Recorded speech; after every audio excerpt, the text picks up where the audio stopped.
En cette ère, Dieu fera en sorte que tous pratiquent sa vérité, que tous vivent sa parole et l'aiment sincèrement. La parole de Dieu est la base de leur vie.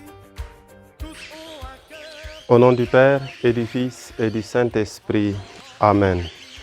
La grâce de Jésus notre Seigneur, l'amour de Dieu le Père et la communion de l'Esprit Saint soient toujours avec vous.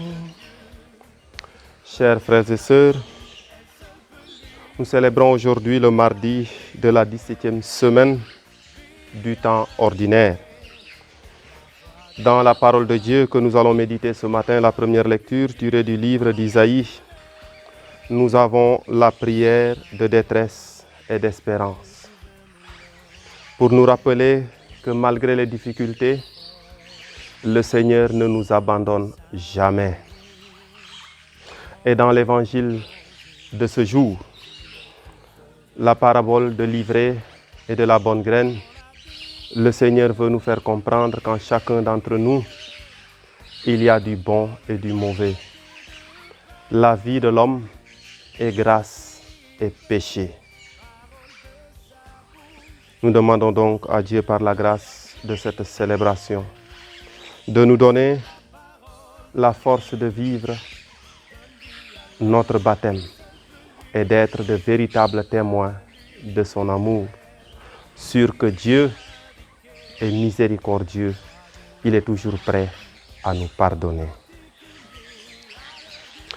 Prions le Seigneur. Tu protèges, Seigneur, ceux qui comptent sur toi. Sans toi, rien n'est fort et rien n'est saint. Multiplie pour nous tes gestes de miséricorde afin que sous ta conduite, en faisant bon usage des biens qui passent, nous puissions déjà nous attacher à ceux qui demeurent. Par Jésus-Christ, ton Fils, notre Seigneur et notre Dieu, qui vit et règne avec toi dans l'unité du Saint-Esprit, maintenant et pour les siècles des siècles. Amen. En cette ère, Dieu fera en sorte que tous pratiquent sa vérité, que tous vivent sa... Lecture du livre de Jérémie. Le Seigneur m'a parlé ainsi. Toi, tu leur adresseras cette parole. Mes yeux fondent en larmes nuit et jour sans relâche, car un grand désastre frappe la vierge fille de mon peuple, d'une blessure incurable. Si je sors dans la campagne, voici les gens percés par l'épée. Si je rentre dans la ville, voici les tourments de la famine. Même le prophète et le prêtre se traînent à travers le pays sans comprendre, et ils disent: Seigneur, tu as rejeté Juda pour toujours.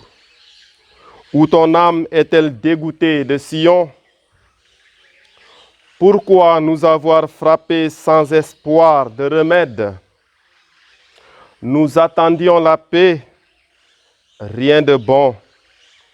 Le temps du relèvement, voici l'épouvante. Nous connaissons, Seigneur, notre impiété, la perversité de nos pères. Oui, nous avons péché contre toi. Pour l'honneur de ton nom, cesse de rejeter. Ne profane point le trône de ta gloire. Souviens-toi, ne romps pas ton alliance avec nous. Parmi les idoles des païens, en est-il qui fasse pleuvoir? Est-ce le ciel qui donne l'ondée? N'est-ce pas toi, Seigneur? Ô notre Dieu, en toi nous espérons, car c'est toi qui fais tout cela. Parole du Seigneur.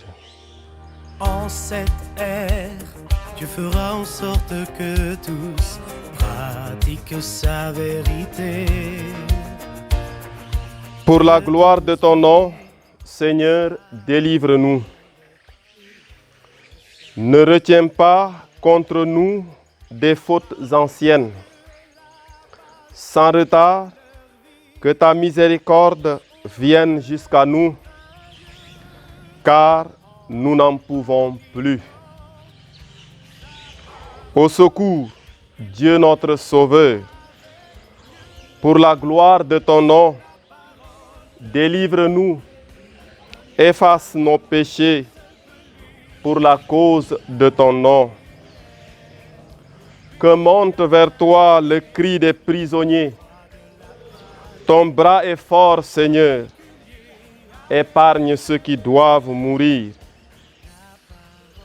Pour nous, ton peuple, le troupeau que tu gardes, sans fin nous pourrons te rendre grâce et d'âge en âge proclamer ta louange. Dieu donne vie à l'homme, elle seule peut lui offrir la lumière. Le Seigneur soit avec vous. Évangile de Jésus-Christ selon saint Matthieu. Gloire à toi, Seigneur. Après avoir parlé en parabole, Jésus quitta les foules et vint à la maison. Les disciples s'approchèrent de lui et lui dirent: explique-nous clairement la parabole de l'ivraie dans le champ. Il leur répondit: celui qui sème la bonne semence, c'est le Fils de l'homme. Le champ, c'est le monde. La bonne semence, ce sont les fils du royaume. L'ivraie, ce sont les fils du mauvais. L'ennemi qui l'a semé, c'est le diable. La moisson, c'est la fin des temps. Les moissonneurs, ce sont les anges.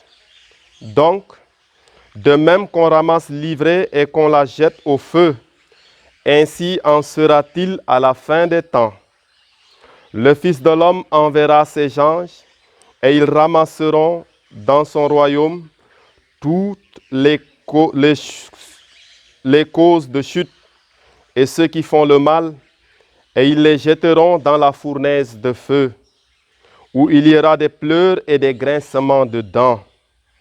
Alors les justes brilleront comme le soleil dans le royaume de leur Père. Celui qui a des oreilles, qu'il entende. Acclamons la parole de Dieu. Louange à toi, Seigneur Jésus. En cette ère, Dieu fera en sorte que tous pratiquent sa vérité. Chers frères et sœurs en Christ, la première lecture de ce jour présente un désastre qui s'abat sur le peuple de Juda.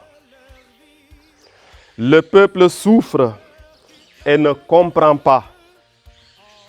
Ce passage de Jérémie est un psaume exprimant la misère du priant, son incompréhension et son épouvante devant l'abandon de Yahvé. Une admission de faute, un appel à la miséricorde de Yahvé est une expression d'espérance. Chers frères et sœurs, les prophètes ont souvent indiqué que Yahvé pleure quand son peuple souffre, même s'il le laisse aller à sa guise. Dans le malheur, il lui est tellement lié qu'il souffre avec lui. Même le prophète et le prêtre ne peuvent comprendre le désastre qui s'abat sur le pays. Seigneur, as-tu rejeté Juda pour toujours? Dans l'adversité, il est normal de s'examiner pour voir si on est en faute. Si on fait appel du Très-Haut, il est bon de commencer en battant sa coulpe. Nous connaissons, Seigneur, notre impiété, la perversité de nos pères. Oui, nous avons péché contre toi. Bien-aimé de Dieu, maintenant que nous avons admis nos fautes, toi, Yahvé, tu vas nous pardonner comme toujours. Pour l'honneur de ton nom, cesse de rejeter. Nous savons, chers frères et sœurs, que depuis Abraham, on marchande avec Yahvé. Moïse faisait toujours appel à son honneur et à sa gloire. Ne romps pas ton alliance avec nous. Nous sommes ton peuple. Tu nous as libérés et maintenant tu es lié à notre destin. Il n'y a pas d'autres dieux qui font pleuvoir. Mais toi, tu as fait le ciel et la terre. Nous savons que c'est toi qui peux nous exaucer. Dans l'évangile d'aujourd'hui, nous entendons les apôtres demander à Jésus, explique-nous clairement cette parabole de l'ivraie dans le champ. Oui, chers amis croyants, après avoir donné le sens des divers éléments et personnages impliqués dans la parabole du bon grain et de l'ivraie, Jésus précise ce qui arrivera à l'heure de la moisson. Elle coïncidera avec la fin du monde et sera une heure de jugement. Aidé par les anges, le Fils de l'homme, c'est-à-dire Jésus, maintenant glorieux auprès du Père, veillera à l'exécution du jugement. Entrez dans le royaume pour ceux et celles qui avaient bien vécu. Fournaise pour les autres qui auront choisi le chemin du mal. Chers frères et sœurs, amis croyants, nous devons accueillir ce message en nous rappelant que Dieu veut que tous les hommes soient sauvés. Mais il ne peut empêcher la perte de ceux et celles qui lucidement et volontairement auront décidé de s'enfoncer dans le mal. L'honneur de Dieu, c'est de nous avoir créés libres et responsables. Notre honneur à nous les hommes est d'assumer cette liberté en devenant de plus en plus responsables de nos paroles, nos pensées, nos décisions et nos actes tout au long de notre vie.